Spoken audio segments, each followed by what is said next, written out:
جو فیملی ہوتی ہے نا یہ تسبیح کی طرح ہوتی ہے، اور ہم نے دیکھا ہے کہ جو یہ جو ہے نا تسبیح کے اوپر والا حصہ یہ ماں باپ ہوتے ہیں. جب یہ چلے جاتے ہیں نا تو اپنے بھائی بہنوں کو جس طرح تسبیح کے دانے بکھرتے ہیں نا اس طرح بکھرتے دیکھا ہے. جب تک ماں باپ ہیں پہلے تو ان کی برکتیں لینا، اور جب یہ چلے جائیں نا تو یہ دانے بکھرنے مت دینا، جوڑ کے رکھنا اپنی فیملی کو. یہ فیملی یہی تو پیار ہے زندگی میں. تھوڑے سے پیسوں کے لیے بھائی بہن لڑتے ہیں، جائیداد کے لیے بھائی بہن لڑتے ہیں، تھوڑے کاروبار کے لیے لڑتے ہیں. ارے قربان کر دو، کوئی بات نہیں، بھائی کو تھوڑا زیادہ چلا جائے، بہن کے میری بہن کے گھر میں ہی جا رہا ہے نا، یہ تیرا ہے یہ میرا ہے نہ کیا کرے.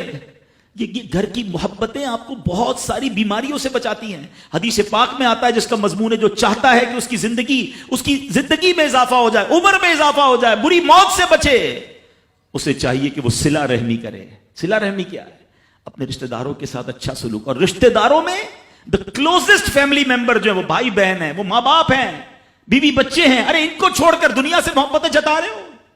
نہیں میرے پیارے اسلامی بھائیوں. تو اپنی بچیوں کے ساتھ اور اپنی بہنوں کے ساتھ بالخصوص اچھا سلوک کرنا. خوش نصیب ہے وہ بھائی جو بہنوں کا مان ہے، خوش نصیب ہے وہ جو والد جو اپنی بچیوں کے ساتھ اچھا برتاؤ کرتا ہے. بہنوں کی دعائیں بھائی کو بہت اوپر لے جاتی ہیں. خوش نصیب ہے وہ بھائی. اچھا ہمارے ایک اور نظام پتہ ہے کیا ہے کہ جب تک ماں باپ کے ساتھ رہ رہے ہیں تو چلے بھائی بہنوں میں پیار ہے. اب بھائی بہنوں میں شادی ہو گئی، سب کی شادیاں ہو گئیں اور ماں باپ چلے گئے، تو اب نارملی لوگ اپنی بہنوں کو اگنور کرتے ہیں. اب یار میں تو اپنی بیوی کو دیکھوں گا، اپنے بچوں کو دیکھوں گا، اپنی کمائی کو دیکھوں گا. نہیں، اب بھائی کا کام ہے کہ وہ والد کا کردار ادا کرے، بہنوں کو یہ احساس دلائے کہ تمہارے ماں باپ چلے گئے ہیں مگر تمہارے بھائی زندہ ہیں، ہر مشکل میں تمہارے بھائی تمہارے ساتھ کھڑے ہوں گے.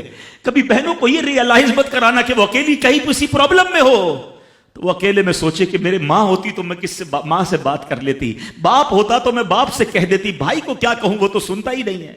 ہیں ایسے بھائی آج بھی کہ بہنیں انہیں اپنا دکھ بھی شیئر نہیں کرتی ہیں، بلکہ بھائیوں کو پڑی ہی نہیں ہے بہن کدھر گئی.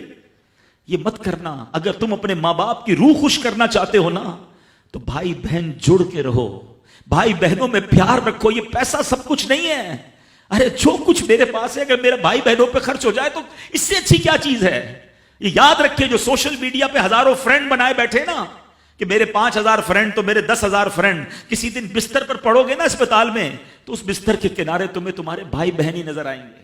سوشل میڈیا والا تمہارا جو سارے دن چیٹنگ جس کے ساتھ واٹس ایپ پہ لگے ہوئے ہو نا گروپ میں، کوئی نظر نہیں آئے گا. جب تمہارے گھر میں کوئی بچے کا پرابلم ہوگا رات آدھی رات کو اگر تمہارے گھر کوئی آ کے تمہیں دلاسا دے گا تو تمہارے بھائی بہن ہوں گے. بہنوں کو حقیر نہ سمجھنا، یہ ان لوگوں کے لیے بھی درس ہے. اسلام جب نہیں آیا تھا نا تو بہنوں کے حقوق نہیں تھے، ان کو کوئی ورثے میں حق نہیں دیتا تھا، بہنوں کی شادیاں نہیں کرواتے تھے. مگر آج بھی کچھ قبائل سنا ہے ایسے ہیں، آج بھی بدبخت کچھ لوگ ایسے ہیں جو بہنوں کے حق دبا لیتے ہیں. ارے بہنیں تو غم گسار ہوتی ہیں، بہنیں تو بھائیوں کا مان ہوتی ہیں. ارے بہنیں ہوتی ہیں تو گھر میں رونق ہوتی ہے. ارے بہنوں کو عزت دیا کرو، بہنوں کو پیار دیا کرو. اللہ کے حبیب فرماتے ہیں ایسا بھی ہوا کہ کچھ لوگوں کی ماں باپ جلدی چلے گئے، اب بھائی پر بہنوں کا بوجھ ہے. ایک صحابی کے بارے میں آتا ہے ان کی 6 یا 7 بہنیں تھیں اور سبحان اللہ وہ اپنی بہنوں کو انہوں نے پالا، اپنی بہنوں کو باپ بن کر پالا. ان کے بالوں میں کنگھی بھی کرتے تھے. اور جب بہنوں کی شادیاں ہو گئی، بہنیں بڑی ہو گئی، اپنی شادی تاخیر سے کی اور شادی بھی کسی بیوہ سے کی.